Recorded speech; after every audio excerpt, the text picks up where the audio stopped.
እኔ የምላቸው አንድ ጥያቄ ልጠይቃቸው። ነፃነት ወርቅነህ ምን ሆኖ ነው? በእግዚአብሔር ምንድን ነው ግን? ምን አጋጥሞት ነው? ምንድን ነው የሆነው? ምንድን ነው የተፈጠረው? የሆነ ጊዜ ታሞ ሂንድ ነው ቱርክ ሂዶ ነበር። ግን ከዛን ወዲህ ምንም በቃ ምንም ድሮ እንደምናውቀው አይደለም። ግን ምን ሆኖ ነው? በፈጣሪ ስም እኔ እንጃ። እናንተም ተሰምቷችኋል ይሄ ነገር? ይህ ስሜት እናንተ ላይም አለ? ድሮ የነበረው ግርማ ሞገሱ፣ አለባበሱ፣ ለዛው፣ ንግግሩ፣ መልኩ ጥቁርም ቢሆን የጥቁር እንትን አለ። ኑግ ራሱ እንዴት ነው የሚጥመው? ጥቁር ነው ኑግ ስታዩት አይደለ? የሚበላ ይመስላል።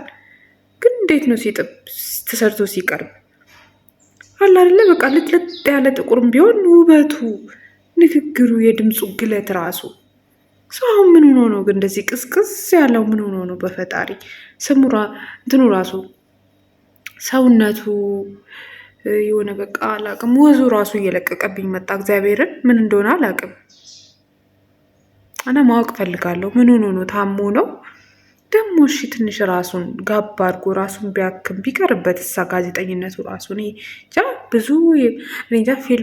ፊልሙ ራሱን አስታውሳለሁ። ፋይቢ ነው ምናምን ዛ ላይ ነው የማውቀው እሱን በደንብ ማለት ነው። በደንብ የተከታተልኩት የወደድኩለትም ብዙ የሚጠላ ነገር የለውም በነገራችን ላይ ነፃነት ወርቅነህ። ግን በዋናነት ግን በጣም የወደድኩለት ፊልም እሱ ነው። ብዙ ስራዎች አሉት፣ ብዙ ነገር አለው። ግን አሁን ላይ አላውቅም ምን ሆኖ ነው? ምን ሆነ? ታሞ ነው? እሺ ከታመመ ለምን እርፍ ብሎ ራሱን ለራሱ ለምን ጊዜ አይሰጥም? ብቻ አላውቅም። በጣም ከስቷል። ሰውነቱ መንምኗል። ወዙ የለም ምንም በቃ ምንም እንጃ አላውቅም። ምንም የሆነ ጥላሙት ነው የሚታየኝ እሱ ላይ። ማርያምን ነው የምላችሁ። ይቅር በሉኝ፣ እውነቴን ነው። ይቅርታና አላውቅም። በእርግጥ የጉበት ታማሚ ነው የሚባል ወሬ አለ። ግን ደግሞ እንደ ጉበት ታማሚም አይደለም፣ ስራውን እየሰራ ነው።